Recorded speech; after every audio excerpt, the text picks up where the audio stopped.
Good morning, everyone. It's May 10th, 2024. Today I'm going to start off with some statistics that came out last week from British Columbia. And they're very interesting facts because they were doing a new experiment lighting a project, what do they call it, a pilot project that they were doing on lighting with the help of the federal government, saying that it was legal to have certain amounts of drugs in public places, and this failed. But, and I wanted to just come up with some of the statistics that I was able to grab at the time. And in BC, already in 2024, since January, there's already been 542 deaths due to overdoses. Apparently in March alone, there was 192 overdose deaths. 6 deaths were due to unrelated drugs as well. And the interesting fact is that 84% of the overdoses were in social housing. This is what I want to talk about in a minute. But due to the fact that this pilot project that they put on for a year failed, they went back to the federal government, and it is now, again, not legal but illegal now to do drugs in public places. So this was something that came in from them, and this has just come about right now due to the problem, and of course everybody's upset. But this is where I've been saying, and that 84% of social housing, because I've been dealing with the social housing here, is where we're having a lot of overdoses and the drug dealers coming in and that. And so, like, they've upped the security in our building already. They put in more cameras and things, and they're trying to secure our buildings. And on the good note, they finally got the dealer out of our apartment building at the beginning of the month. But the apartment is probably a total wreck because it was the other person who was living in the apartment invited him in, and then of course there was a trail of people coming in constantly, and you've seen some of the things that I posted as well in the building and the stairwells and everything else, the messes that we've been getting as well. And this is not only in my building, it's been in the other buildings around as well that this has been happening. So we're all breathing a sigh of relief that he's out at the moment. But this is where the problem is again, where we have the rent evictions. Well, it's rent evictions are one thing, but evictions, straight evictions, are another thing.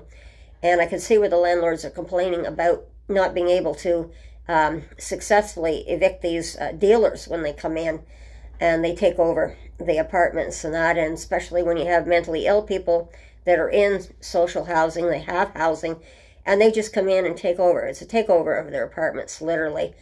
And this is where our society is changing to the point that I think we need to start tweaking the Landlord and Tenants Act so we can get rid of these dealers out of our buildings as well. So we do not have this problem that's occurring right now, or people who are actually inviting these drug dealers in to the building. So we need to relook at some of the laws to live in today's society as well. But this is another notice that just came to our door a couple of days ago, as of May 7th, 2024. And it's notice to all tenants, of course, and this is throughout our area down here. The community housing, we're prioritizing building safety and healthy communities for every tenant.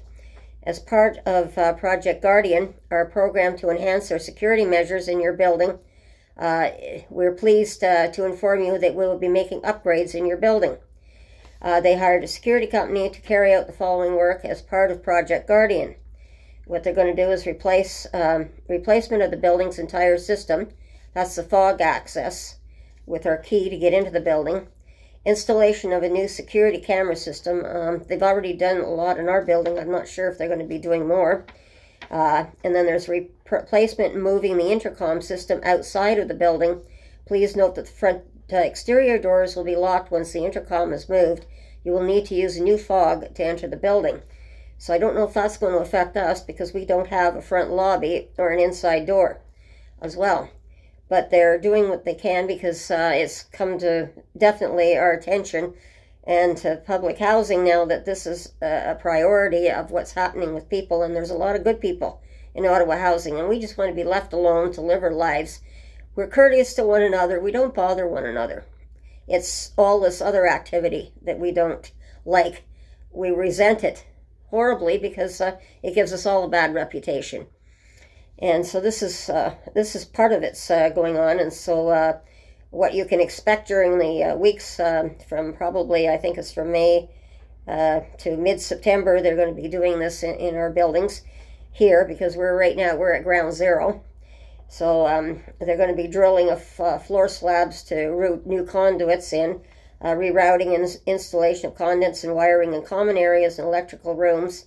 The security will not require access to your home to complete this work, and they will deliver the new fogs to the new entry access system before switching to the new system.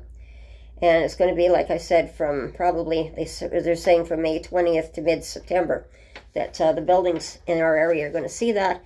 And we have to get this under control, because they're hoping to put up another social housing building here in our area as well. And I don't disagree with another building going up, but we have to get this under control, because these dealers are coming in and just taking over our buildings. And that's not right at all. So this has been a really big situation that's happening. But I'm glad right now that we've got one of the dealers out. Everybody's just in the building like, ah! Thankfully, because there's just so much chaos. But I'm going to be putting up another video right after this one, and you'll see what happened this morning, because I presume this homeless person managed to get in the building. One of the things that they also like to do is they ring your code in, even though they, of course, I have unknown name on mine, but they just go through the code system, calling people up in the middle of the night, saying, oh, I'm a tenant here, I've lost my key, can you please let me in? And so on and so forth, and they try to get into the building, and some people don't let them in. And so there's people who do let them in the buildings, which is not right either. So, I mean, I don't pay attention after 10 o'clock at night till 8 o'clock in the morning. I don't pay attention to when people are ringing my front door. You come in at a reasonable hour during the day, then I'll answer my doorbell so I don't get caught up with it. So this is one of the things and why they're trying to change things as well, too. So we'll see how that works when it's done. And then, as I said, I've got another video coming up right after this one, and I'll show you where someone got in. And like I said, they even started trying to clean up our building. They painted the stairwells white. You'll see the difference from some of my previous videos where they're trying to clean up the property. And it's not that we want dirty properties here. We are trying to clean them up, but it's the behavior of the homeless getting into our buildings that is causing the problem down here. So we're trying to tighten things up. And I think one of the other interesting things was I was walking to the store this morning, and all of a sudden I heard this voice come out of the middle of nowhere, realizing it was an intercom system, or what do you call those, a blowhorn type of thing, and saying to these homeless people to leave the property or they were going to call the police. So this is another social housing building, not ours, but they now have an outside intercom system where they can actually speak to you outside, because they have people full-time in the office during the day. So those two homeless people were like, what the heck's going on here? And they were pretty perturbed. They left the property, but they were looking behind them and trying to figure this out. So this is another thing that we're trying as well, in another form of social housing as well, to try and do whatever we can to keep these people in line and not wreck our properties. And of course, the one where the dealer was, they've now got a notice on the door that it's the apartment's been actually inspected. The inspection is going to go back to the property manager here.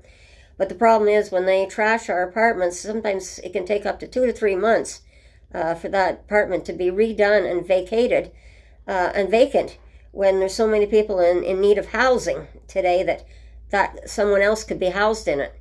So this is where I just wanted to leave it today. And everyone, please take care. Have a nice day, and we'll talk to you again soon. And be safe and watch your surroundings. And bye-bye.